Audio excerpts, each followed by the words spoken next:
Welcome to the first video for our next unit, which is the progressive era.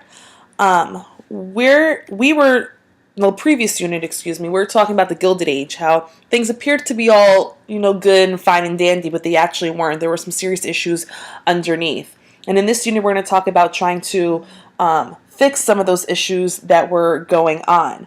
The industrialization, urbanization, and immigration that was going on, we've been talking about throughout class, has benefited America greatly, but it also produced lots of challenging social problems. And this is where the movement progressivism comes about. So we need to make sure that you guys understand two terms, progressivism and a muckraker. So progressivism is the idea or the belief that new ideas and honest, efficient government could bring about social justice. The progressive ideas that came about in the 1890s and 1900s still affect society today. And the people that made up the progressive movement came from all different walks of life, from all different political parties, social classes, ethnic groups, religions, whatever. A muckraker or a muckrake is actually a tool that's used to clean out manure and hay from animal stables. So this term, a muckraker, was given to journalists that were writing investigative reports to uncover the social issues in America. So it was like they were kind of digging through all the dirt and the garbage in American society to get to the real issue. Now, the first problem that we have is within the meatpacking industry. The muckraker in this issue would be then Upton Sinclair. We know that he wrote the novel The Jungle in 1906, and he talks about how filthy and unhealthy the conditions in the meatpacking industry actually was. President Theodore Roosevelt reads about this, hears about it, and he urges Congress to pass the Meat Inspection Act that same year in 1906. It provided federal agencies to inspect any meat that gets sold across state lines, and it required federal inspection of meat processing plants. So today when you're eating your lunch, and it's lunch meat, grilled chicken, whatever, you trust that the federal inspectors have actually monitored the plant where your meat was produced. And if there was an actual serious issue, the government can force the factory to pull the product off the shelves before too many people get sick. This regulation is one of the lasting things that came out of this time period. Like, that still happens today. The Pure Food and Drug Act placed the same controls on other foods and also on medicines.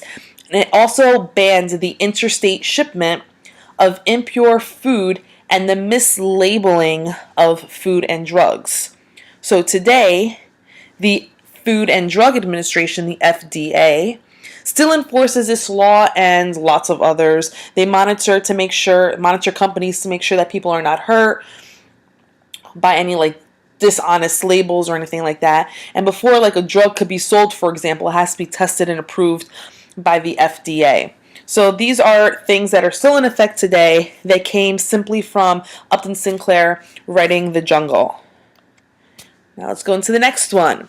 The corrupt city bosses, the political machines. We talked about this guy, Boss Tweed, that was in New York City. So the muckraker for Boss Tweed would be Thomas Nast, and he was actually a political cartoonist for the magazine, the publication Harper's Weekly.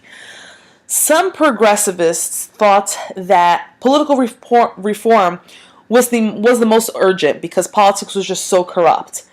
And for many women, the number one goal was winning the right to vote to basically clean out the government, to create an honest government. Reformers targeted city officials who built their corrupt organizations, the political machines, because these bosses, the political machines, would use bribery and violence to influence voters and to win elections. And they counted on the loyalty of city workers who then looked the other way so they could take the money and pocket themselves. I mean, we know that Boss took millions of dollars from New York City. So the reform from this was that they actually started to create good government leagues that were formed to kind of weed out the corrupt leaders and to make sure that they were actually doing the right thing. Now, this is a quote that Boss Tweed said: "Let's stop them damned pictures. I don't care so much about what the paper writes. My constituents can't read. but damn it, they can see pictures. And so you can understand here how upset he was that the political cartoons were portraying him in a negative way, in a corrupt way. And maybe they couldn't read. Maybe the people that were voting and helping him stay in power couldn't read. But everyone could look at a picture and they could get the meaning behind the picture. The next issue that we had was the overcrowding, unsafe housing, and working conditions. And you have Jacob Riis. He's the photographer and the author of the book, How the Other Half Lives. We've also mentioned this before in previous units. And we know that he went around, he was taking pictures of what was going on. It led to many different laws that were passed to cleaning the streets, the limit on child labor, and also to provide safer working conditions. This also helped different charities come about to help the poor, like the Hull House, the YMCA, the YWCA, and the Salvation Army. Now, unfair business practices by Standard Oil and other trusts. Now, if you guys haven't noticed, these are all things that we've been talking about throughout the year that's just kind of coming up. The muckraker was Ida Tarbell. She was a journalist. And basically, her story led to demands for tighter control of trusts. Basically, the government should have a tighter control of what businesses are doing so that they don't hurt the people. The social gospel. Now, many reformers thought that Christianity should be the base of social reform.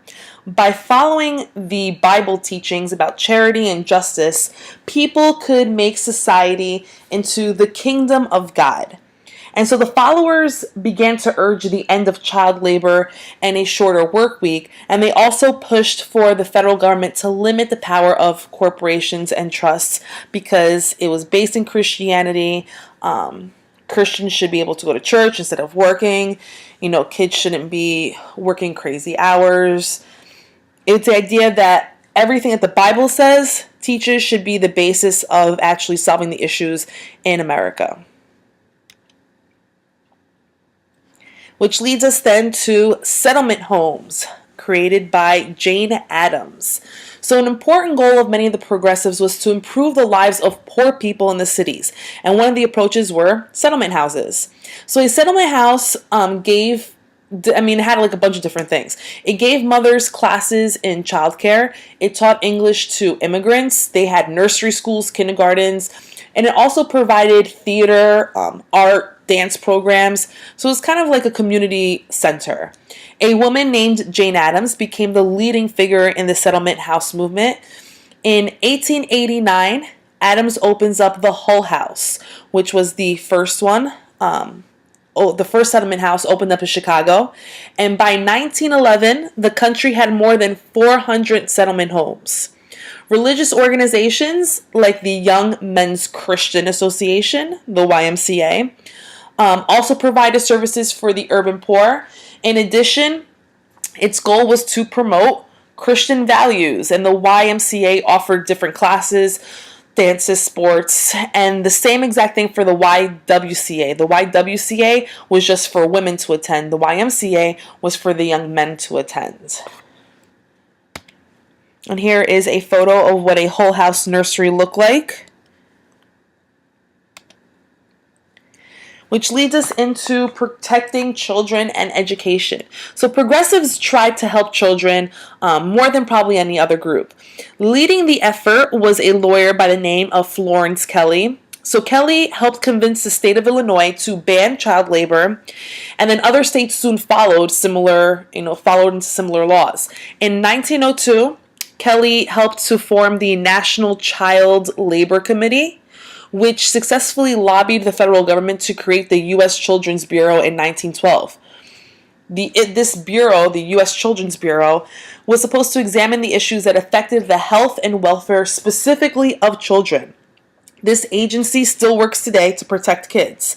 In 1916, Congress passed the Keating-Owens Act, and this officially bans child labor across the country.